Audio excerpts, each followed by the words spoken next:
Pour cette méditation de la Semaine Sainte, cette parole d'espoir, je ne suis pas venu avec une plante ou avec un bourgeon, mais avec quelque chose qui est issu de la récolte, puisqu'il s'agit de ce pain azim. Quelque chose qui nous relie à la Pâque juive. À l'origine, en fait, la fête des pains sans levain était une fête agricole. Il y avait l'interdiction de consommer des pains fermentés pour éviter de mélanger la nouvelle moisson avec les restes de la précédente, pour qu'il n'y ait pas de risque que les ferments pourrissent la nouvelle récolte.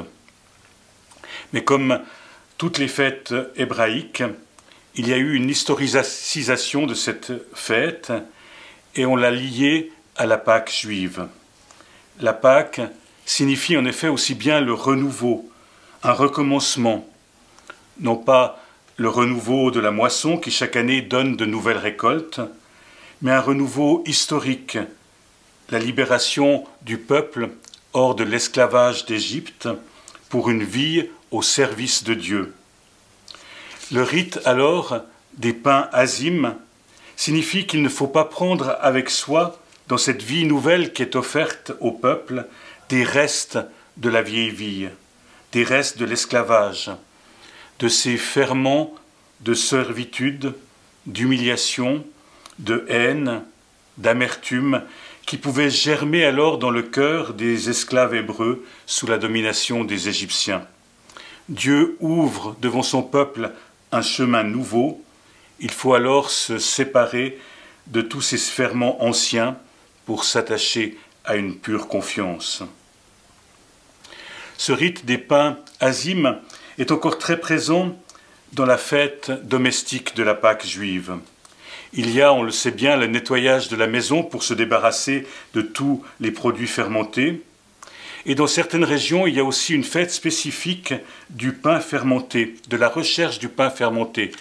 Une sorte de jeu à la maison, l'avant-veille de la Pâque.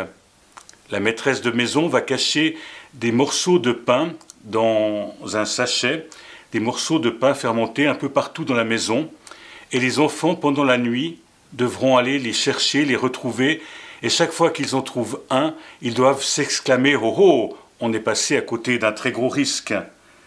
Et le lendemain, toute la famille se réunit dans la cour de la maison pour brûler les morceaux de pain qui ont été trouvés, et les participants sont ainsi déliés de ce qui peut fermenter à leur insu, on pourrait dire ce qui peut fermenter dans leur inconscient. L'apôtre Paul va utiliser cette image dans son épître aux Corinthiens, en parlant des Pâques chrétiennes. Il dit « Purifiez-vous du vieux levain pour être une pâte nouvelle, puisque vous êtes sans levain, puisque le Christ, notre Pâque, a été immolé. » En fait, si l'on reprend l'image de la recherche du pain fermenté dans la maison, c'est bien dans la maison de notre cœur qu'il faut nettoyer, la maison de nos souvenirs qu'il faut revisiter pour en éliminer toute trace de levain. D'ailleurs, les spécialistes nous disent que les levains sont particulièrement résistants. Même s'ils sont asséchés depuis des années, il suffit d'un tout petit peu d'eau pour qu'ils se remettent à vivre et qu'ils fassent lever la pâte. À chacun de nous, donc, dans ce jeu de cache-cache, en quelque sorte, de découvrir quelles sont ces traces cachées de levain que nous avons à éliminer de la maison de nos cœurs. Ce peut être telle jalousie qui est profondément ancrée en nous, qu'on croit oublier et qui peut se réveiller à certaines occasions et provoquer alors des tensions avec notre entourage. Cela peut être une humiliation vécue à un moment de notre vie qui laisse aussi des traces et qui peut se lever. Le risque est grand d'humilier à notre tour autrui. Ce peut être une blessure mal cicatrisée qui se réveille et qui fait encore plus mal. Oui, le levain, c'est en quelque sorte tout ce que nous trimballons de toxique avec nous tout au long de notre histoire de vie. Toutes ces culpabilités, ces rancœurs, ces jalousies, ces haines, ces amertumes, qui en fait vont fermenter petit à petit, vont faire lever notre pâte. ce qui fait que nous risquons fort alors d'avoir des relations avec les autres qui tournent à l'aigre, sans que nous y prenions garde, sans toujours que nous sachions pourquoi. Paul voyait d'ailleurs à Corinthe des chrétiens se disputer, ressasser d'anciennes rancœurs liées à leur classe sociale, jouer de rivalités spirituelles où les uns montraient du mépris et les autres de la jalousie. Un climat malsain qui pouvait ruiner l'Église. Comme ce même climat, quand le levain se réveille, peut ruiner des amitiés ou des familles. Comme il peut ruiner aussi une société. Et je crois que c'est particulièrement d'actualité dans ce que nous traversons et dans cette période difficile que nous traversons. On peut dire qu'il y a beaucoup de gens, et on peut les comprendre, qui sont à bout. Mais c'est aussi l'époque du ressentiment.